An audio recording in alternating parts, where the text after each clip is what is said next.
Tall Tale TV. Where No Story Has Gone Before, a Tony Mandolin short story by Robert Lee Beers.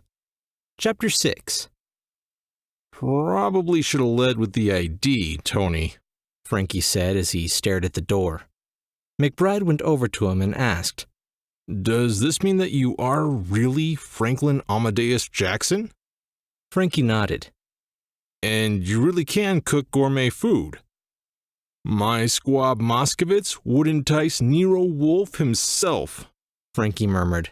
He leaned in and whispered, The secret is to use real butter under the skin and imported, not domestic, vodka.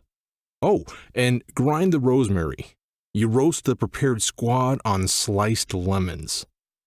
You are the real Frankie, McBride yelled. DeSimone murmured to me, Jackson can't even pop microwave popcorn. He keeps trying to do what the character can. I've never met a man who could ruin microwave popcorn. He shook his head. Jackson? His first name is Jackson? I asked. He nodded. Jackson McBride. Part of the reason he got the part. Me? It was because I was so handsome. I caught the joke and laughed appropriately. The door slammed open, and Dan stood there, pointing that shaking finger again. There they are, officer! Do your duty! Frankie asked his double. Do people here really talk like that? McBride sighed. No, just Dan. Dan moved aside, revealing the officer. I blurted, Bane! Bane grunted, looking around, and then asked, Mandolin, what in the flaming hells is going on? DeSimone and I both started talking at once. Not the actor, the twerp. Bane pointed at me. Yes, yes, Dan squealed, doing his happy dance. Justice, at last! Frankie asked his double, jerking his thumb in Dan's direction. This guy's an executive?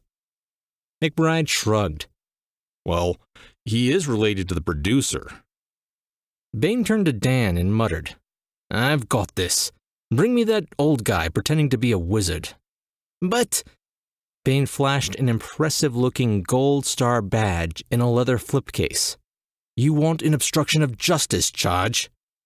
I'll be right back with him, Dan blurted, zipping out the door. McBride chuckled. You gotta love the enthusiasm. DeSimone looked at Bane and remarked, You look familiar. I said, That's Landau Bane, the real Bane.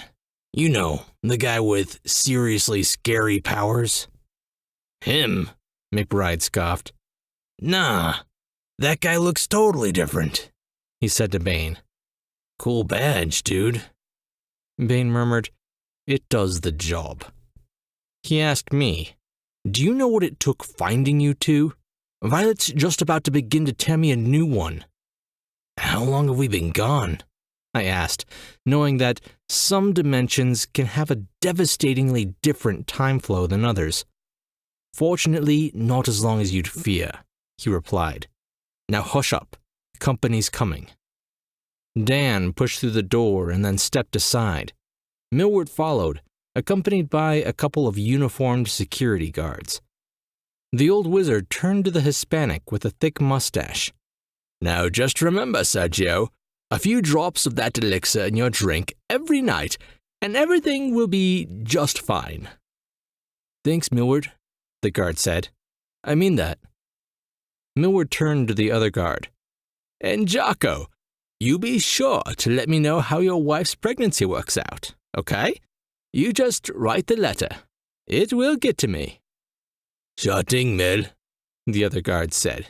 I'll do that. Millward looked over at us and smiled.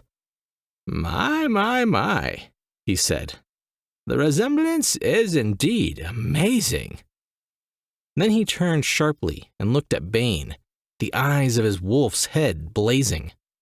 Sorcerer or wizard? He asked.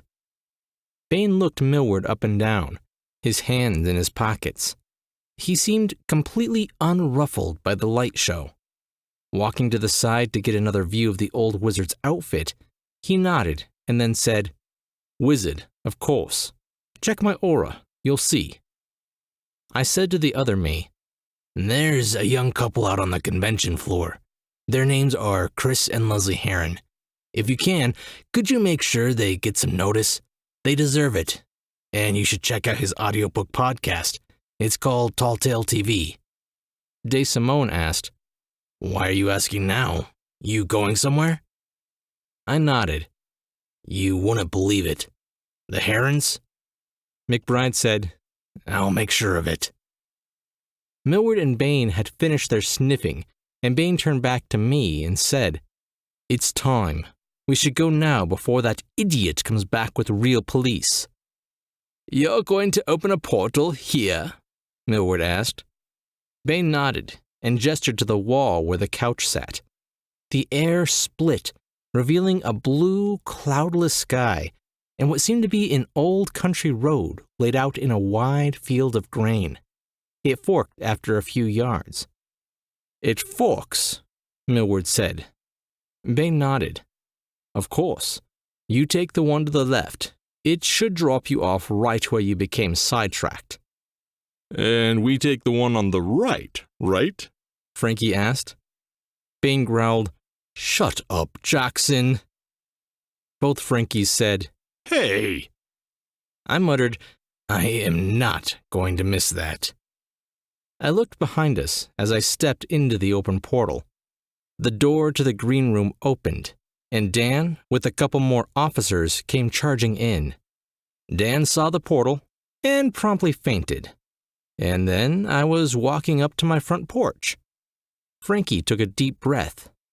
"Oh," he gushed. "It is so good to smell the sea air. I'd better check on my kitchen." "He's right. Thanks for finding us, Landau," I said to Bain. "Maybe I'd best give Violet a call." He nodded. "You do that. I'm going home, and then I've got some research to do." I asked, "Research?" "Yeah," he growled. "Research. This transference was deliberate, and it felt like someone, or thing, was practicing." I watched him walk through his own private portal, and then muttered, "Oh, crap."